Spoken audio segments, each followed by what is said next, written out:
என் அன்பான தேவஜனமே, मेरे प्रिय बहनों, பரிசுத்த வேதாகமம் சொல்கிறது, पवित्र शास्त्र कहता है, மத்தேயு 7வது அதிகாரம் मत्ती 7 अध्याय 24வது வசனம் சொல்கிறது, 24 अध्याय कहता है, ஆகையால் நான் சொல்லிய அந்த வார்த்தைகளை கேட்டு இவைகள்படி செய்கிறவன் எவனோ அவனே கண்மலை மேல் தன் வீட்டை கட்டின புத்தியுள்ள மனுஷனுக்கு ஒப்பிடுவேன்.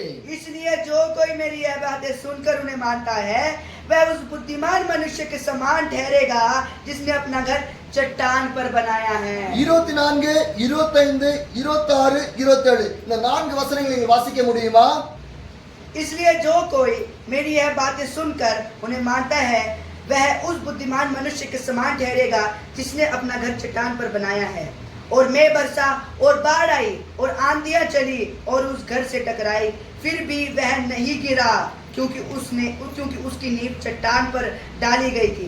परंतु जो कोई मेरी यह बातें सुनता है और उन पर नहीं चलता वह उस निर्बुद्धि मनुष्य के समान ठहरेगा जिसने अपना घर बालू पर बनाया है.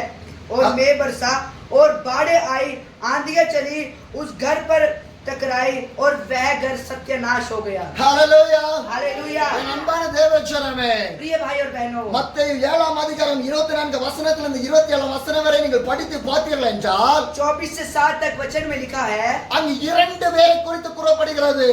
वहाँ पे 2 बंदों के बारे में बताया ஒரு है. புத்தியுள்ள மனிதன், एक बुद्धि वाला ஒரு புத்தி இல்லாத ஒரு மனிதன். और एक मूर्ख व्यक्ति. 2 பேர்கள். दोनों. இன்றைக்கு 2 விதமான கிறிஸ்தவ வாழ்க்கையை நாம் வாழ்ந்து கொண்டிருக்கிறோம். आज हम 2 प्रकार के मसीह जीवन को जी रहे हैं. ஒரு புத்தியுள்ள மனித விசுவாசமாக இந்த சரியர்கள் வாழ்ந்து கொண்டிருக்கிறார்கள். कुछ लोग बुद्धिमान वाले जीवन को जी रहे हैं. சிலர் புத்தியற்ற வாழ்க்கையில் விசுவாச வாழ்க்கையில் வாழ்ந்து கொண்டிருக்கிறார்கள். कुछ लोग मूर्खता के जीवन को विश्वासी वाले जीवन को जी रहे இங்கு हैं. 2 பேருடைய வாழ்க்கை குறித்து அங்கு குறிப்பிடப்படுகிறது. यहाँ पे 2 व्यक्ति के बारे में बताया है. 24 வசனம் சொல்கிறது, 24 कहता है, ஆகையால் நான் சொல்லிய அந்த வார்த்தைகளை கேட்டு இவைகள்படி செய்கிற எவனோ அவனே கண்மலை மேல் தன் வீட்டை கட்டின புத்தியுள்ள மனுஷனுக்கு ஒப்பிடுவேன். इसलिए जो कोई मेरी यह बातें सुनकर उन्हें मानता है वह उस बुद्धिमान मनुष्य के समान ठहरेगा जिसने अपना घर चट्टान पर बनाया है. ஹalleluya. हालेलुया. வேதம் என்ன சொல்கிறது? वचन क्या कहता है? நான் சொல்லிய இந்த வார்த்தைகளை கேட்டு, जो मैंने बोला है उसे मान कर. பரிசுத்த வேதத்தின் வசனங்களை கேட்டு अगर आप ये वचन को मान कर அதை சொல்லி இருக்கிறபடி செய்கிறவர்கள் தான் கண்மலையில் கட்டப்பட்ட வீட்டுக்கு ஒப்பான மனிதர்கள் நீங்கள். इसे मानकर इस पे चलते हो तो ही आप इस बुद्धिमान मनुष्य के समान हो.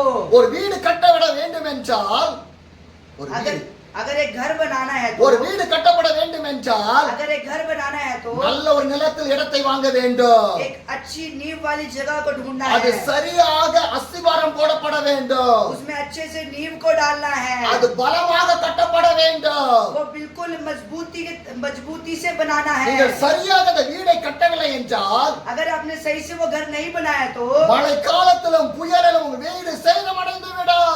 आंधी के समय, तूफान के समय आपका घर गिर जाएगा. ஒரு வீடை நாம் பார்த்து பார்த்து கட்டுகிறோம். एक घर को हम देख रेख कर बनाते हैं. ஏன்? क्यों?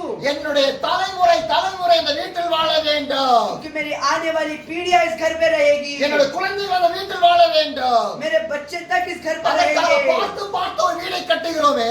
इसलिए देख देख कर वो घर बनाते हैं ना. அழிந்து போகும் இந்த வீடுக்கு இவ்வளவு முக்கியத்துவத்தை நீங்க கொடுக்கிறீங்களே. ये बर्बाद होने वाली दुनिया में ये घर जो है इसको ही आप इतना महत्व देते हो.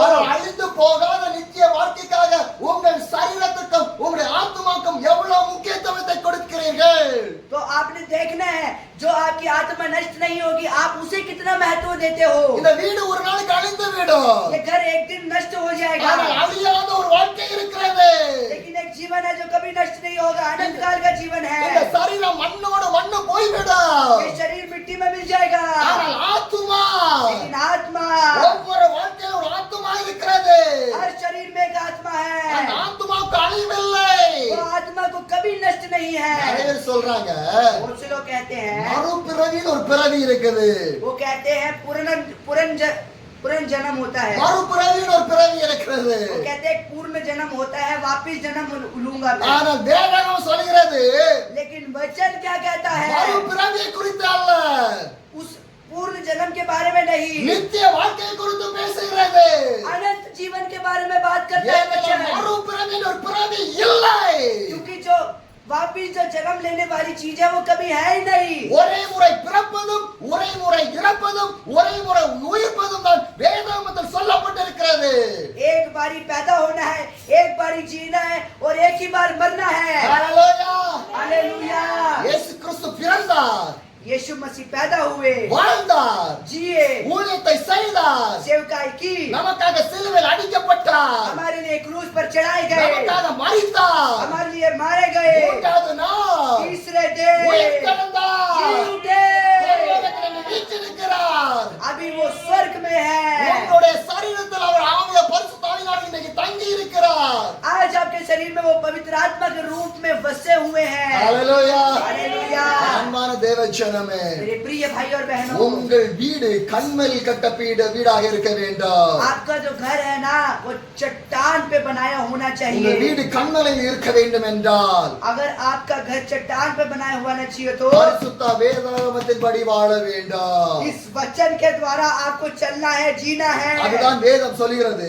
इसलिए वचन कहता है இந்த வார்த்தைகளை கேட்டு ये वचनों को ये बातों को मानकर இவைகள் படி செய்கிறவன் எவனோ जो इसे मानकर इस पर चलता है அவனே கண்மலையில் கட்டப்பட்டவர் ஒப்பிடுவார். वो ही चट्टान पर अपने घर को बनाता है। 5வது வசனம் சொல்கிறது, जिसमें लिखा है பெருமழை சொரிந்தது, பெரு வெள்ளம் வந்தது, காற்று அடித்தது, அந்த வீட்டின் மேல் மோதியும் அது விழவில்லை, ஏனென்றால் அது கண்மலை மேல் அஸ்திபாரம் போடப்பட்டிருந்தது. सुनिएगा, मैं बरसा, बाढ़े आई, आंधियां चली और उस घर से टकराई, फिर भी वह नहीं गिरा क्योंकि उसकी नींव चट्टान पर डाली गई थी। ஹalleluya. हालेलुया। உங்களுடைய பரிசுத்த வாழ்க்கை, आपका पवित्र जीवन, உங்கள் ஆத்துமா आपकी आत्मा அது கண்மலை மேல் கட்டப்பட்டிருந்தால் अगर वो चट्टान के ऊपर डाली गई हो, என்ன பிரச்சனை வந்தாலும் சரி, चाहे कोई भी परेशानी क्यों ना आए, என்ன பாடுகள் வந்தாலும் சரி, चाहे कोई भी दुख तकलीफ क्यों ना சாத்தான் आए, எந்த விதமான குழப்பங்களை கொண்டு வந்தாலும் சரி, चाहे शैतान किसी भी रूप में क्यों ना आए, ஒரு நாள் நீங்கள் விழுந்து போக மாட்டீர்கள். किसी भी दिन आप नहीं गिर सकते, ஒரு நாள் பாவத்தை விழுந்து போக மாட்டீர்கள். किसी भी दिन आप पाप में नहीं गिर सकते।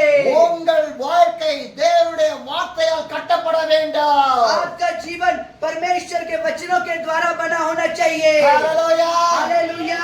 உங்கள் வாழ்க்கை வேதாகமத்தின்படி கட்டப்படவில்லை என்றால் நீங்கள் பாவத்தில் விழுந்து விடுவீர்கள். अगर आपका जीवन वचन के ऊपर नहीं बना है तो आपका जीवन पाप में गिर सकता है। ஹalleluya. हालेलुया। 26வது வசனம் சொல்கிறது, 26 में लिखा है, நான் சொல்லிய இந்த வார்த்தைகளை இவைகள் படி செய்யாமல் இருக்கிறவன் எவனோ அவன் தன் வீட்டை மணலின் மேல் கட்டின புத்தி இல்லாத மனுஷனுக்கு ஒப்பிடுவேன். परंतु जो कोई मेरी यह बातें सुनता है और उन पर नहीं चलता वह उस निर्बुद्धि मनुष्य के समान ठहरेगा जिसने अपना घर बालू पर बनाया है। வேதம் என்ன சொல்லுகிறது? वचन क्या कहता நான் है? சொல்லிய இந்த வார்த்தைகளை जो मैंने वचन कहा उसे नहीं माना, கேட்காதவன், जो नहीं सुनता। எவ்வளவு வசனத்தை நீங்க காதின் வழியாக கேட்கிறீர்கள், आप कितना वचन अपने कानों के द्वारा सुनते हैं, ஆனால் அதன் வாழ்க்கையில் நீங்கள் உபயோகப்படுத்தவில்லை என்றால், अगर आपने अपने जीवन में उसे नहीं लगाया तो, இந்த வசனத்தின் படி நீங்கள் வாழவில்லை என்றால், इस वचन के अनुसार आप नहीं चले तो உங்கள் வாழ்க்கை எப்படிப்பட்ட வாழ்க்கையாக இருக்கும்? आपके जीवन पता है किस तरह से होगा? மணல் மீது கட்டப்பட்ட புத்தி இல்லாத மனிதனுடைய வாழ்க்கை போல இருக்கும். मिट्टी में नींव डाले हुए निर्बुद्धि मनुष्य के समान होगा। மணல் மீது கட்டப்பட்ட வீடு எப்படிப்பட்டதாக இருக்கும்?